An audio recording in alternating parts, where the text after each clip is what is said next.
ማንም ሰው አንድ አጠገቡ መጥቶ ያላረገው ነገር እኔ ነኝ የማደርገው የትኛውም ነው። ሰላም ጤና ይስጥልኝ። እንግዲህ የተከበራችሁ ቤተሰቦች እንዴት ናችሁ? ደህና ናችሁ? ነው ያለው እግዚአብሔር ይመስገን። መግቢያው ላይ እንደሰማችሁት እንግዲህ ማንም ሰው እንደኔ የተረዳው የለም ይላል አቤል ማለት ነው። እና እኔ ግን ሳስበው ማለት ነው ምን እንደማረግ ታውቃላችሁ? እንደማስብ አቤል እጁ እንዳለበት ያስታውቃል። ምክንያቱም አንደኛ ብሎ ከውስጥ መውጣት ማለት በጣም ከባድ ነው። ሁለተኛ ደግሞ ካነጋገሮቹ፣ ሶስተኛ ደግሞ ሌላ ሰው በእኔ ቦታ ቢሆን ብሎ በጣም ራሱን ትልቅ አድርጎ ነው የሚያወራውና እርግጠኛ ነኝ እጁ ያለበት ነው የሚመስለኝ ማለት ነው። እኔ እንዲሁ መንፈሴ ይነግረኛል። አብርሽ ብቻ አይደለም መንፈስ ያለበት እና አሁን ምንድነው ማድረግ ያለባችሁ? አብርሽን ሆስፒታል ብቻ ወስዶ ማስመርመር ነው። ይሄ ልጅ መንፈስ ነው በሽታ ነው ወይስ ከየት መጥቶ ነው እንደዚህ ፍዝዝ ድንዝዝ ያደረገው ብላችሁ ማለት ነው። እና እኔ ግን ሳስበው ማለት ነው እንደኔ ያው ሩታን ነው መጠረጠረው። እንደኔ ለምን እንደሆነ ታውቃላችሁ? ለምን ትቶኝ ሄደ ብላ የነቃችበት ወይም ደግሞ የተናደደችበት ነው የሚመስለኝ ማለት ነው። እና መጨረሻው እንደዛ ነው የሚመስለኝ። አዎ ድረስ አድርጌለታለሁ በወንድምነቴ አድርጌለታለሁ።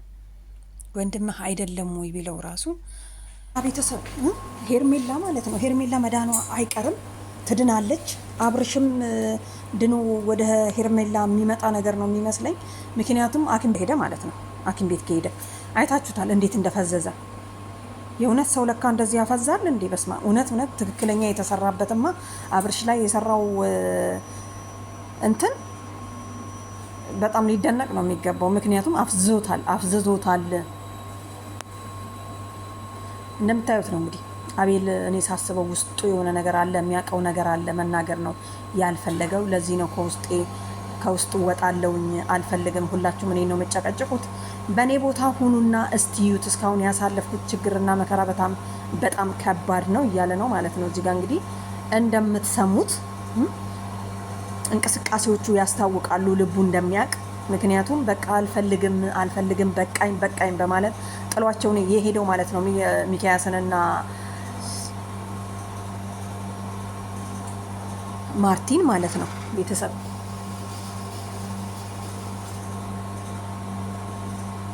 እና በጣም ከባድ ነው። ለማንኛውም እነሱ ውስጥ በውስጣቸው ይተዋወቃሉ። ጠዋትም የሆነ ቪዲዮ አይቼ ነበርና ሩታ አይደለችም ያሰራበት ሌላ ሰው እንደሆነ ታውቋል ብሎ ነበርና እናንተ እንዴት ነው ነገርዮ ማለት ነው።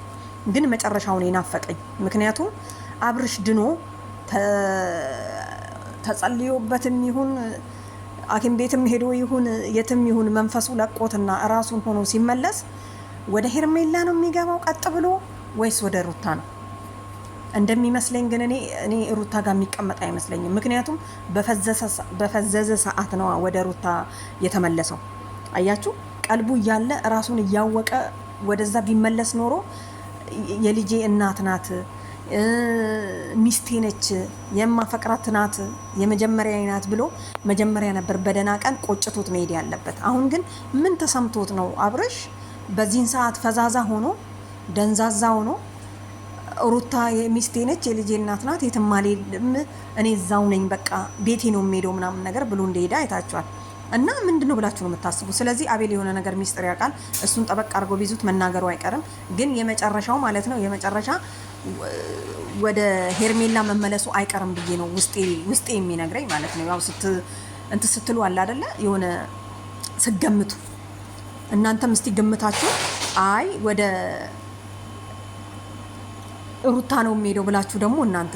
እኔ ግን ወደ ሄርሜላ ይመስለኛል። ሲጀመር አቤል ትክክለኛ የሆነ ነገር ውስጥ አዋቂ ያለ እሱን ነው ጥብና አድርጎ መያዝ ያለባችሁ። አዎ ምክንያቱም የሆነ ነገር ያለበት ሰው በጣም ይቸኩላል። በጣም የሆነ ነገር ምናምን ነገር እና በጣም ጥሎ መሄድ ራሱ አልነበረበትም። ማርቲ እኮ የምትናገረው ነገር አታ በቃ እንደዛ አይደለም፣ ቆይ ተረጋጋ ምናምን ነገር ብቻ ነው የምትለው ማለት ነው። ገራሚ ነው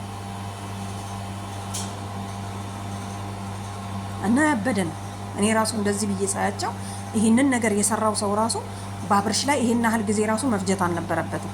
አንዴዛ አንዴዚህ ሲሉት እኮ ወደ ጭንቅላቱ አውጥተው ሊያሳብዱት ነው። በጊዜ ወደ መንፈሳዊ ቤት ወይንም ደግሞ ወደ ሆስፒታል አይወስዱም እንዴ እነሱ? እኔ ሩታም ቢሆን ይዤ ሄድ ነበረ።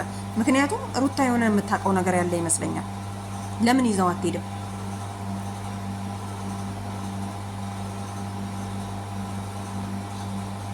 እና የሁላችሁ ቤተሰብ ማለት ነው። ይሄን ይመስላል ለዛሬ ማለት ነው። ለማንኛውም ያ ሁላችሁም የሚመቻችሁ ትክክለኛ የተሰማችሁን ስሜት እንጂ ለአንድ ወገን ወገናችሁ ሳይሆን የተሰማችሁን ስሜት ስትኮምቱ ማለት ነው። አይ አብረሽ መጨረሻው እዛ ነው የሚሄድ የሚመስለኝ ብላችሁ አዳምጣችኋል አይደለም? ሄርሜላ ጋር ነው የሚገባ። መጨረሻውን ደግሞ በደንብ እናያለን ብለን ተስፋ እናደርጋለን። አቤል እጁ እንዳለበት ይመስለኛል። እናንተም ልክ እንደኔ ገምቱ።